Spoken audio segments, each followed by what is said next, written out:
Bienvenue dans Finance d'entreprise. Je réponds au nom de Bérénice Absalom Polo. Dans cette vidéo, il sera question des soldes intermédiaires de gestion, les SIG. Soldes intermédiaires de gestion. Pour calculer ces soldes, il faut présenter l'état des résultats par nature. Donc, on va regrouper les éléments ensemble. Les soldes intermédiaires de gestion permettent d'avoir des résultats intermédiaires. Avant d'arriver à l'examen final, on va avoir des résultats qui permettent de mieux comprendre qu'est-ce qui se passe. Les soldes intermédiaires de gestion vont donc permettre de comprendre les facteurs qui ont impacté le résultat. Si on a un bon résultat, on peut voir pourquoi. Si on a un mauvais résultat, on peut aussi voir pourquoi.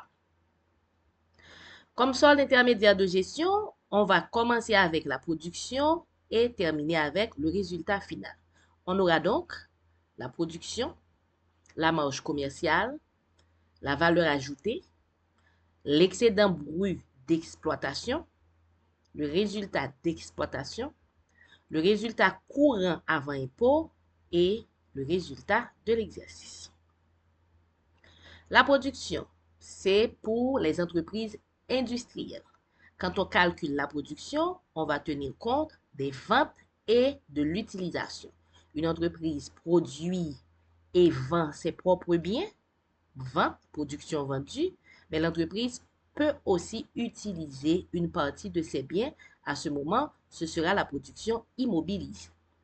Comment calcule-t-on la production de l'exercice? Production, c'est production vendue plus production stockée plus production immobilisée.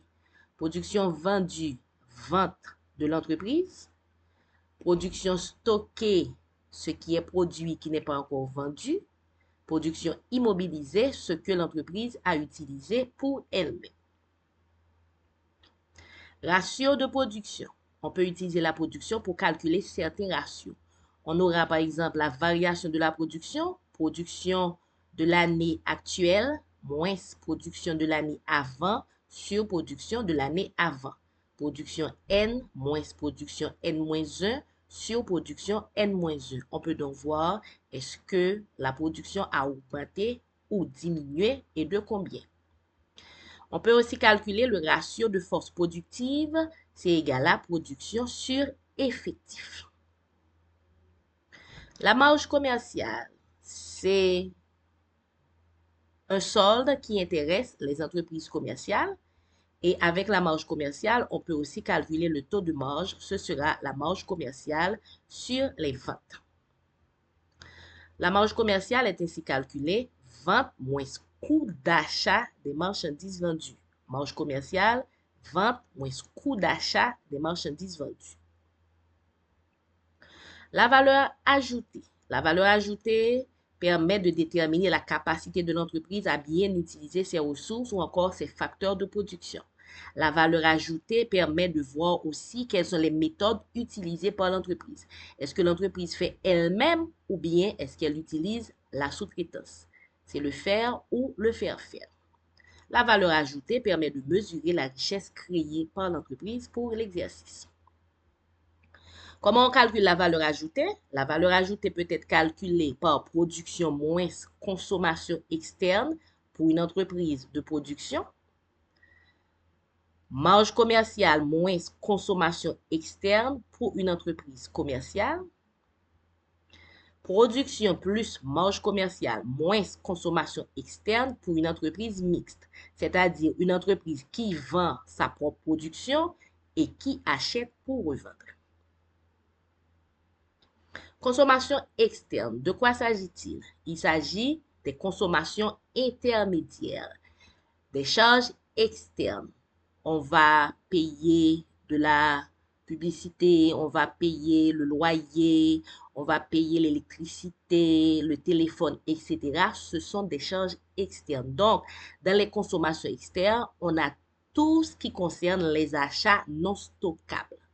Tout ce qui concerne les services, la sous-traitance, etc. La valeur ajoutée permet d'avoir certains ratios comme Le ratio de productivité globale, RPG égale valeur ajoutée sur production. Le ratio de destination de la valeur ajoutée, RDVA égale charge de personnel sur valeur ajoutée pour voir quel est le poids des charges de personnel dans la valeur ajoutée. Rendement des équipements, valeur ajoutée sur immobilisation corporelle. Rendement de l'actif, valeur ajoutée sur actif. Rendement du personnel, valeur ajoutée sur effectif. Excédent brut d'exploitation, EBE. Le BE représente le solde des produits d'exploitation. Le BE représente la liquidité potentielle d'exploitation.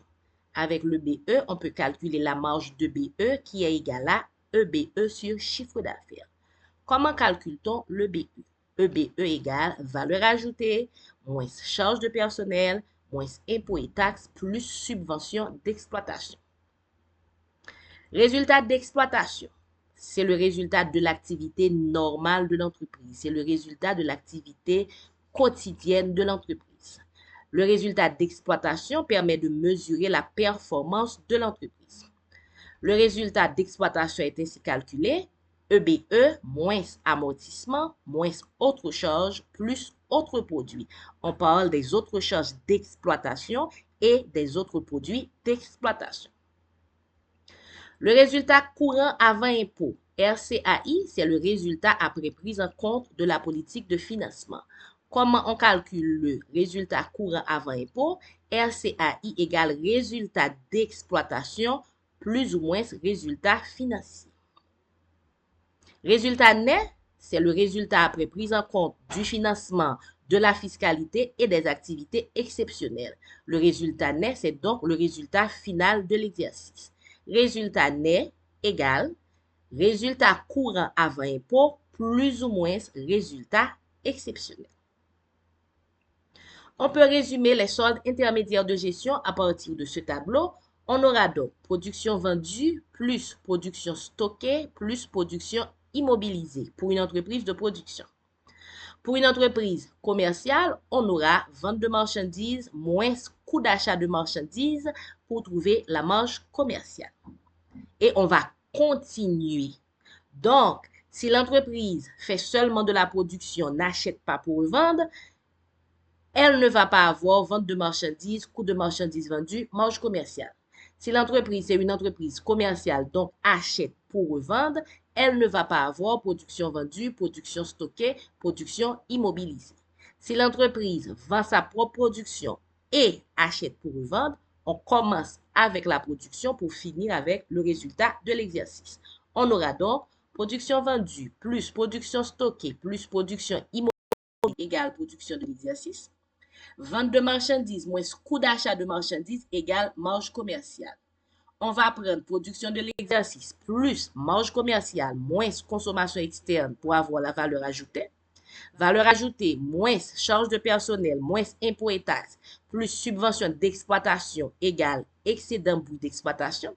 Moins amortissement moins autres charges d'exploitation plus autres produits d'exploitation égale résultat d'exploitation.